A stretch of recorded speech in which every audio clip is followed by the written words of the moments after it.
Olá pessoal, bem-vindos aqui de volta ao nosso canal Histórias para Fogueira. Meu nome é Vitor Ariel, eu sou formado em Ciências das Religiões e nesse canal aqui a gente vem trazendo mitos, curiosidades históricas, sociologia, psicologia, tudo que a gente precisa para entender melhor essas questões míticas, né? Essa linguagem simbólica que a gente herdou de várias civilizações, de todas as civilizações, né, na verdade. Em primeiro lugar, eu queria dizer que eu recebi um feedback. Nós aqui percebemos que nos últimos vídeos o áudio saiu um pouco ruim e a imagem saiu um pouco estourada, a questão da iluminação. Eu estou testando um setup diferente, mas provavelmente só o próximo vídeo, o próximo e os outros que vão ter aquela qualidade melhorzinha, tá? Mas enfim. Eu tinha combinado com vocês que eu já fiz vários vídeos falando de curiosidades históricas, né, questões do imaginário, e que tem um tempo que eu não trago nenhum mito novo para vocês. Então hoje eu vou narrar um mito. É um mito cosmogônico, né, de criação do universo, e é um mito africano, que é o nosso primeiro mito africano do canal, mas não será o último. Então vamos ficar aqui confortável e vamos começar então a ver essa história. Primeiro vamos falar um pouquinho de onde esse mito é. Esse mito ele é de um povo chamado Fon, da região oeste da África. Vai aparecer aqui o mapa mais ou menos onde ficava esse povo e onde fica até hoje. E esse povo ficava numa região que hoje é conhecida como Benin, é um país da África. Vai aparecer também aqui em algum lugar a bandeirinha do país. Eu já queria um tempo que eu queria introduzir algum mito africano aqui no canal, mas não sabia por onde começar. Mas esse era um mito que eu também não conhecia, ele é um mito novo para mim também. Eu tenho um livro grande, numa próxima gravação vou mostrar para vocês, que ele tem uma compilação de mitos de todos os continentes. E aí eu estava dando uma olhada, eu vi esse, achei interessante, quis trazer aqui pra gente. Então, esse povo Fon, que viveu no atual Benin, ele era um povo bastante guerreiro, e acredita-se que ele absorvia deuses de outros povos quando eles conquistavam. Eles eram um pouco que nem os romanos, eles assimilavam um pouco a cultura. E é muito interessante notar esse mito cosmogônico, porque ele tem uma diferença grande com os últimos que a gente viu, que foi o nascimento de Brahma, a criação do Japão, né, com Izanagi e Izanami, e em relação ao Gênesis, que é o mais conhecido. Do nada, né, da escuridão, que é um princípio feminino, você tem um deus masculino criador que ele vai e organiza as coisas. E no caso de Izanami e Izanagi, você percebe que o princípio masculino é um pouco o que guia a coisa. Em geral é assim. Você tem um princípio feminino de onde surge algo e um princípio masculino que dá continuidade a esse potencial criador, mas nesses mitos não. Sim, pessoal, antes de entrar nisso, a gente vai ver em outros mitos africanos, quando a gente for falar deles, que a questão dos gênios, de ter nascimento de gênios, é uma coisa muito mágica para os africanos. É uma coisa muito simbólica, é uma coisa que eles davam muita atenção. Então, não estranhem com isso, que depois a gente vai abordar mais em outros mitos, quando a gente for trazer. A gente vai ser muitos heróis são gêmeos, né? Muitas divindades têm um irmão gêmeo. Então, vamos lá, né? No começo você tinha uma deidade chamada Nana Puluku. E se esse nome vocês estão reconhecendo ele, é porque essa é uma divindade, certo, suprema para muitos povos, certo? Não é exclusiva desse povo Fon do oeste africano. E essa deusa ela é vista por muitos povos dessa região, não só os Fons, o povo Fon, como uma deusa primordial geradora, como se fosse assim a deusa que criou tudo. Então é interessante notar, como eu comentei, que aqui a gente tem um princípio feminino como personificado, né, como começo de tudo. E essa divindade chegou para algumas das nossas religiões afro-brasileiras. Tambor de Mina, eu sei que reconhece essa divindade, algumas vertentes do candomblé. Então, fica aí, se vocês já tinham ouvido falar dela. E ela teve, então, dois filhos que nasceram gêmeos, né? Mau, a lua, que habitava no oeste, e Lissá, o sol, que habitava no leste. E eles eram irmãos gêmeos, né, nasceram gêmeos. E a Mau, ela encarna o princípio feminino, o princípio do acolhimento, o princípio da noite. E já Lissá é o sol abrasador, é a atividade. Então a gente pode fazer um pouquinho uma analogia com o Yin e o Yang, né? São dois princípios contrários, mas que se complementam. E a partir desses dois, eles se uniram, tanto no sentido físico de se fundirem numa divindade chamada Mau Lissá, que era um ser andrógeno. Isso é uma coisa que a gente não tinha visto antes, né?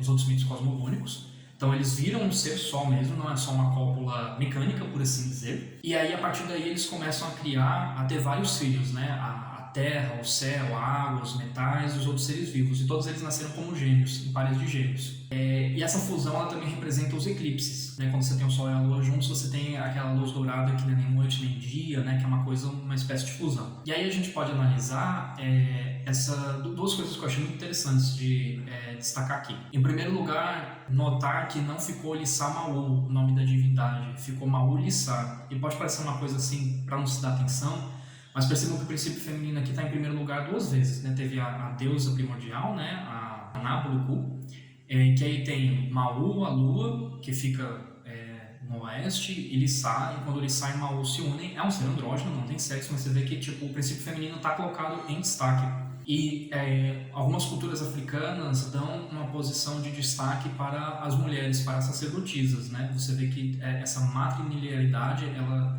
vem fundamentada em mitos. Não são todos os povos africanos, tá? A África é um continente inteiro, mas no caso desse mito fundador, né, desse mito de criação, você vê que ele traz uma justificativa para uma organização social. Então vamos dar uma analisada, né, nesse mito, comparando com os outros mitos cosmogônicos que a gente já viu, né? Você tem então o princípio masculino e feminino que se unem. A gente já viu isso no Izanami e Izanagi, só que dessa vez tem uma fusão física, né? É um diferencial, mas continua essa mesma simbologia de princípios opostos se juntando.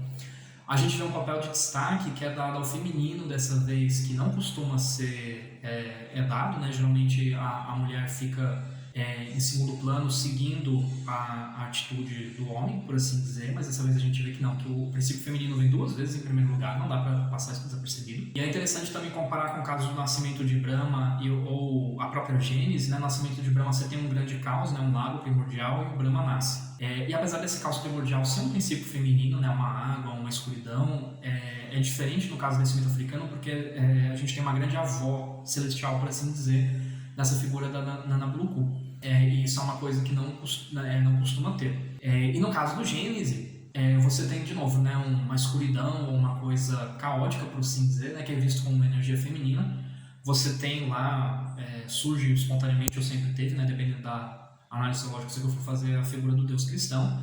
E ele a partir daí começa a organizar as coisas. E lembrando até que no caso do nascimento de Brahma, do Brahma nasce a esposa dele, ele se divide, ele se dualiza. Mas nesse caso não, essas duas fontes já nasceram cada uma no seu canto. Então vocês percebem que legal fica a organização do canal, né? Como as coisas às vezes parecem assim meio aleatórias, mas que pouco a pouco a gente está vendo vários mitos no mesmo estilo de culturas diferentes, e vê que algumas coisas sempre se mantêm, outras não, né? Então por exemplo, essa noção de Yin e Yang, que é a mais famosinha que a gente conhece, a maioria dos povos percebia essa questão de forças dualísticas, né? Céu e terra, quente e frio. O ser humano sempre notou isso, sempre deu uma significação simbólica para essas coisas. Levi-Strauss ele fala, né, que o ser humano sempre foi bom em pensar. A gente costuma ter uma visão que o ser humano antigo ele era burro, ele via as coisas e ficava, o que é isso? E não é verdade. Ele não tinha, claro, um método científico, né, para desvendar as coisas, mas ele percebia. Ele não era assim um completo inútil, né? Não via as coisas e ficava, magia, nossa, o que é isso? Há muitos antropólogos, e eu não sou antropólogo, mas eu concordo com essa linha de pensamento, eles veem que a diferença do ser humano antigo é que ele dava uma significação simbólica para essas coisas que ele via, ele não podia explicar, não que ele ficava acreditando, bitolado, que aquilo era uma coisa assim, ele tinha crenças no sobrenatural, mas não por isso ele era incapaz de notar observações práticas em relação a isso, né? Macho e fêmea, quente e frio, saúde e doença. Eu acho que esse mito mostra muito bem essa questão da dualidade, que a gente associa muito ao oriental, mas ao mito africano. Então a gente já está vendo mitos da Europa e de regiões diferentes da Europa, mito africano, mitos asiáticos. Eu vou trazer um pouquinho de mitologia árabe para vocês nos próximos vídeos. E aí a gente começa a perceber esses temas comuns. Então no próximo vídeo eu quero trazer para vocês o mito de Hatshepsut, um mito nórdico. Provavelmente o outro vai ser sobre mitologia árabe, ou ele vai vir um pouco nesse meio. E aí a gente pode voltar a falar um pouco mais sobre imaginário, sobre essas questões de categorias simbólicas, tá bom? Então, obrigado pelo feedback na qualidade do vídeo, eu espero que tenha melhorado nesse setup, se não, no próximo a gente vai ter ajeitado isso. Tenha um bom final de domingo e até semana que vem. Tchau, tchau!